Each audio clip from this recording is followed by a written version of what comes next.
segunda parte do Projeto Empresa, fique com mais notícias do mundo empresarial. A cadeia de hotéis espanhola NH nasceu em 1978 em Pamplona.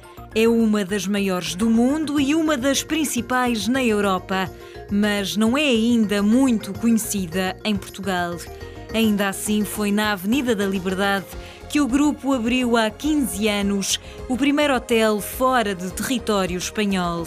Nesta altura, tem 3 unidades em Portugal: Avenida da Liberdade, Campo Grande e o recém-inaugurado NH Porto Batalha, com 58 quartos.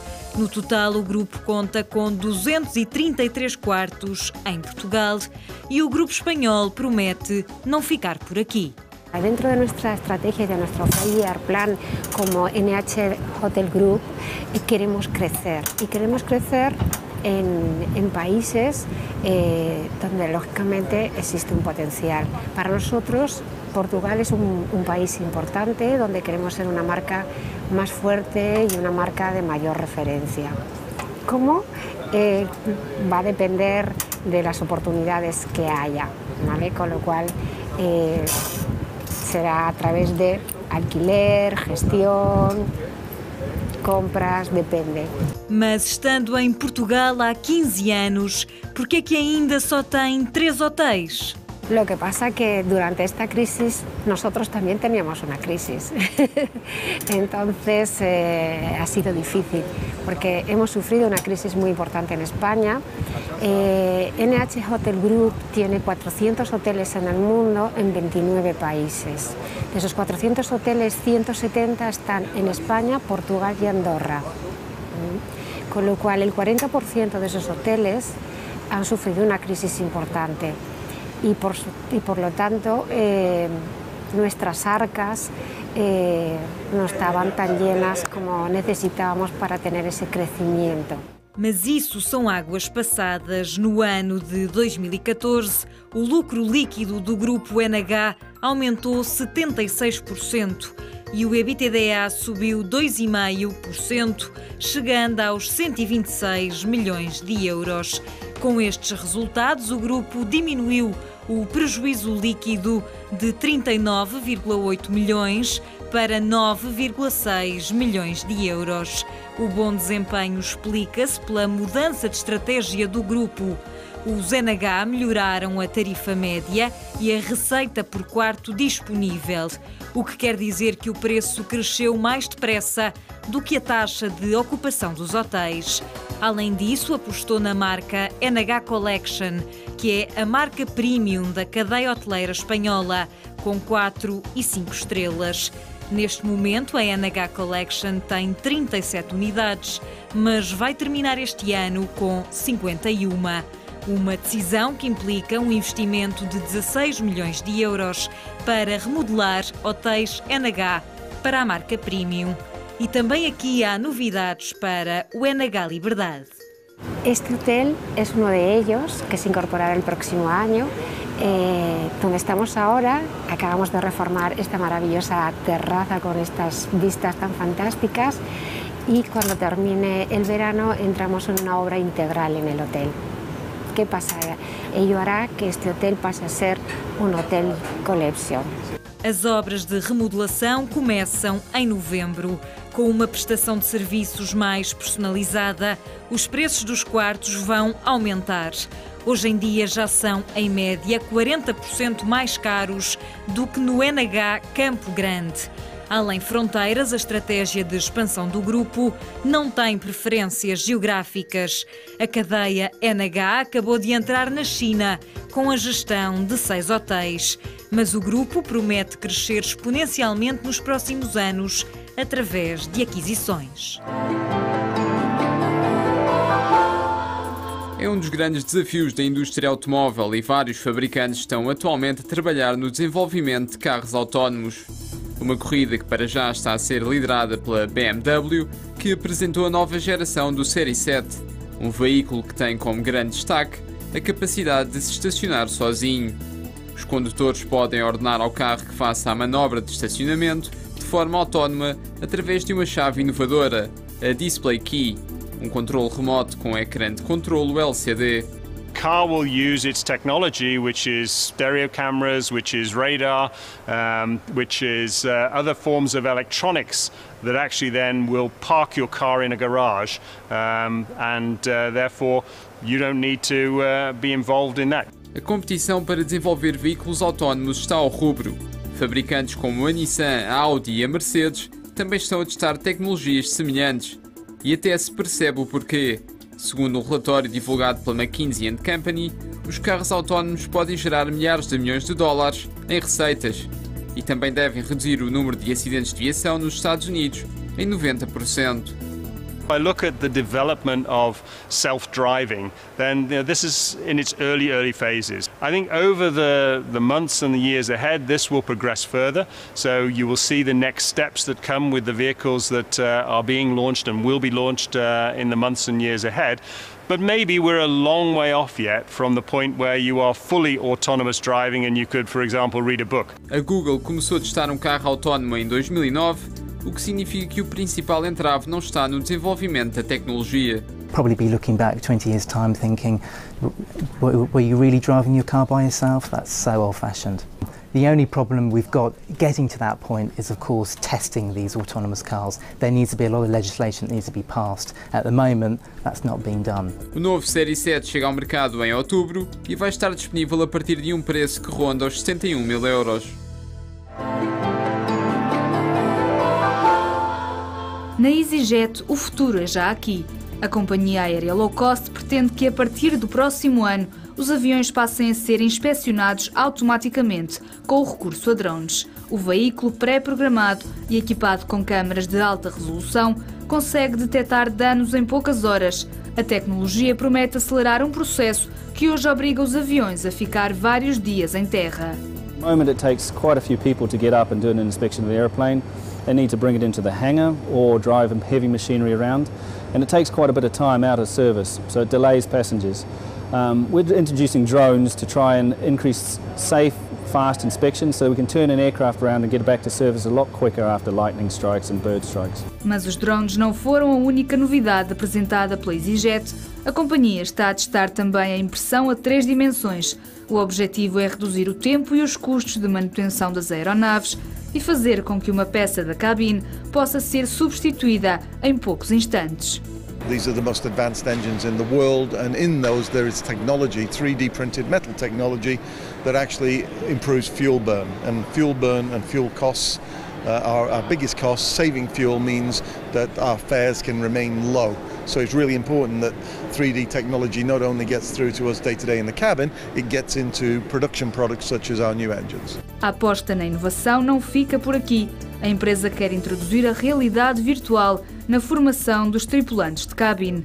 Mais a curto prazo, a EasyJet vai criar uma aplicação para iPhone para facilitar a vida aos 66 milhões de passageiros que todos os anos procuram os preços low cost da companhia.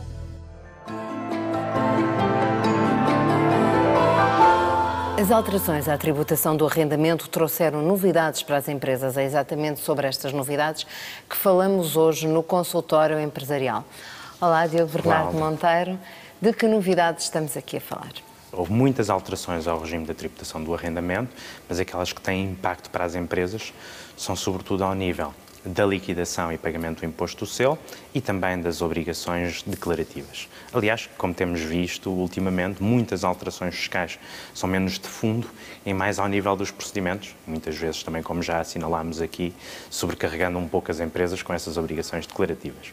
Então vamos aos pontos em concreto destas novidades. Falamos, exato. Bom, como nós sabemos, até agora, aquilo que acontecia relativamente ao arrendamento e à comunicação e à liquidação do imposto do selo era, por um lado, liquidava-se o imposto do selo, que tinha que ser pago até o dia 20 do mês seguinte, e depois tinha que haver uma comunicação com depósito do contrato de arrendamento no Serviço de Finanças. Ora, é isto que vem a ser alterado. Passa agora a existir uma declaração única, onde é identificado o contrato de arrendamento e que permite automaticamente fazer-se o pagamento do imposto do selo. Portanto, é basicamente isto em que consiste a alteração. Permitindo uma coisa, é que deixe de ser necessário apresentar o contrato de arrendamento. Isto para o arrendamento urbano, porque o arrendamento rural ainda tem especificidades. Então, mas como é que é apresentada esta declaração? Também pode ser por internet? Sem dúvida. Qualquer... Como sabemos hoje em dia, aliás, tudo para as empresas é obrigatório que tudo seja feito através da internet. As empresas não podem fazer de outra maneira. Mas nós às vezes esquecemos desse detalhe, não é? E, portanto, o que está aqui em causa é a empresa vai preencher uma determinada declaração, essa declaração vai incluir toda a identificação do contrato, com quem são as partes, qual é o imóvel, qual é a renda, e vai submeter essa declaração de modo a ela gerar a liquidação. Por exemplo, situações de alteração de renda também têm que ser comunicadas, situações de cessação do contrato e, por outro lado, tem que estar de tal maneira identificado que é para permitir à Administração Fiscal fazer o controle sobre essa realidade. Para os casos do imóvel que tem mais que um senhorio, todos têm que apresentar esta declaração? Excelente questão. Portanto, são aquelas situações em que eu tenho um bem imóvel em que é, por exemplo, em que são vários donos e, portanto, são vários senhorios. Não. Na verdade, nessas circunstâncias, basta que um faça a declaração, dispensando-se a declaração dos demais. E como é que se faz agora o pagamento do imposto de selo, neste caso? O pagamento agora é praticamente automático. Nós antigamente tínhamos que emitir uma guia com o imposto do selo e aqui com algum prejuízo para o controle da Administração Fiscal, porque essa guia era uma guia que não ia identificar nenhum contrato em particular, nem nenhum arrendamento em particular. Dizia-se, este mês vou pagar X euros de imposto do selo relativamente a contratos de arrendamento. Agora não. Agora é esta declaração. Quando eu faço a declaração em que vou comunicar, aquilo automaticamente, em face dos elementos que eu declaro, vai gerar uma guia para eu fazer o pagamento. Não é? Portanto, tem esta alteração substancial. Tudo aquilo que nós falamos aqui no consultório empresarial, muitas vezes, e o objetivo será, em termos fiscais, aumentar a eficiência. Estas medidas, estas novidades também pretendem e vão, com certeza, na sua opinião, aumentar a eficiência? Eu acho que, por um lado, há uma eficiência e, por outro lado, há um ganho que não está ligado à eficiência, que está ligado à própria facilidade de cumprimento das obrigações fiscais. Porque se nós antigamente tínhamos, por um lado, a liquidação do imposto do selo e, por outro lado, a entrega do contrato de arrendamento, até com prazos distintos, e agora consolidamos isto tudo numa única declaração. Por um lado, para a empresa é melhor, porque cumpre as suas obrigações num único momento, portanto facilita, mas por outro lado também facilita a Administração Fiscal, em que lhe permite controlar os contratos de arrendamento e a associação aos pagamentos de imposto do selo. Porque até agora era muito difícil controlar todos os contratos de arrendamento que chegavam, porque era necessário depois inseri-los no sistema informático, assim ficam já, e por outro lado fazer a ligação entre o pagamento do imposto do selo e os contratos de arrendamento concretos. Ora, com isto também se ganha eficiência ao nível da Administração Fiscal. Não é? Ótimo. E isso nós sabemos que tem sido uma das grandes batalhas. Aliás, menos ligada às empresas, mas também nestas alterações a nível do arrendamento, a tributação do arrendamento, nós conhecemos, por exemplo, a obrigação agora dos senhorios de darem aos inquilinos um recibo eletrónico, portanto, emitido através do portal das finanças, como sucede com os trabalhadores independentes. E as nossas florestas também agradecem. E as nossas florestas também agradecem, é verdade. Diogo Bernardo Monteiro, muito obrigada. Até ao próximo consultório. Obrigado, Aldo.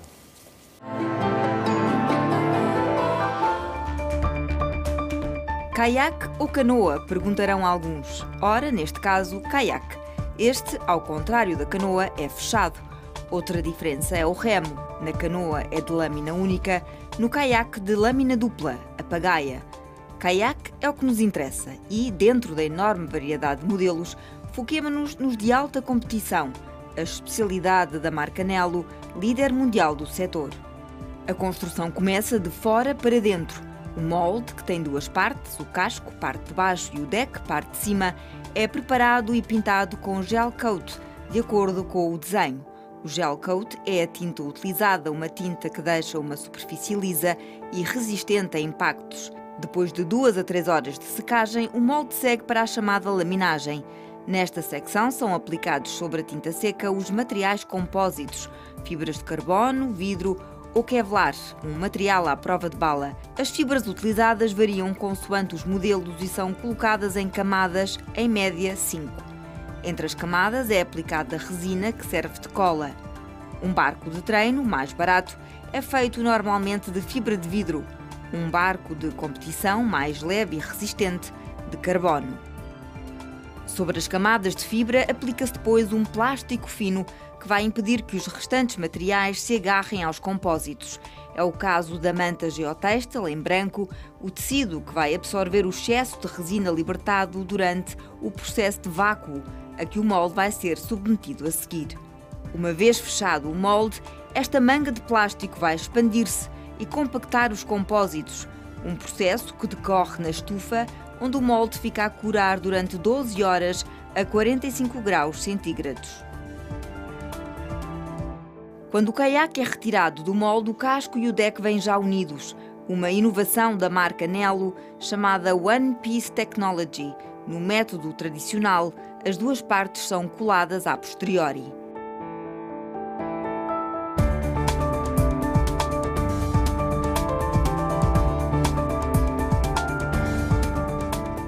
Depois do desmolde, o caiaque segue para a colagem, o primeiro passo da fase do acabamento. São colocados os apoios em alumínio para o banco e o fincapés e uma peça em plástico por onde passarão os cabos que vão ligar o fincapés ao leme. Na zona do corte faz o trimming, ou seja, a eliminação dos excessos, e os furos para a fixação posterior dos acessórios.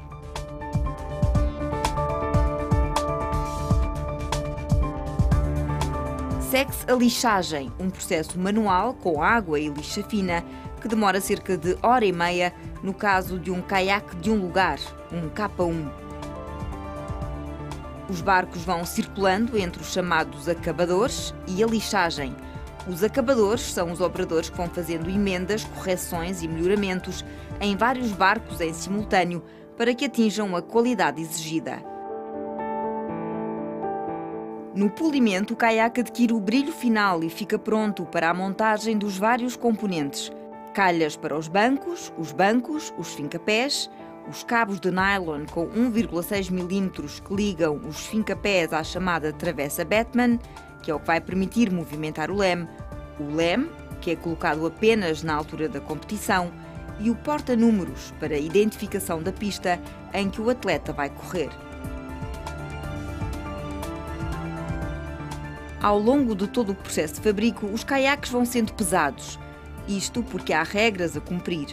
Um K1, por exemplo, para competir, tem de ter 5,20 metros de comprimento e 12 kg de peso. Um K2, 6,5 metros e 18 kg. No final, o caiaque, com todos os acessórios postos, tem de pesar um pouco menos do limite. Para atingir o peso certo, usam-se pesos, discos metálicos, cada um com 120 gramas, que são fixos em calhas próprias no interior da embarcação. Já com a capa do barco no interior, o caiaque é embalado e expedido por via marítima, terrestre ou aérea. Se for de avião, vai numa caixa de cartão. Na fábrica da Nelo são feitos entre 16 e 17 barcos por dia. De Vila do Conde seguem para os 4 cantos do mundo. E assim termina o Projeto Empresa. Já sabe, todas as semanas mostramos-lhe o que andam a fazer as empresas, damos-lhe a conhecer os empresários. Até ao próximo programa.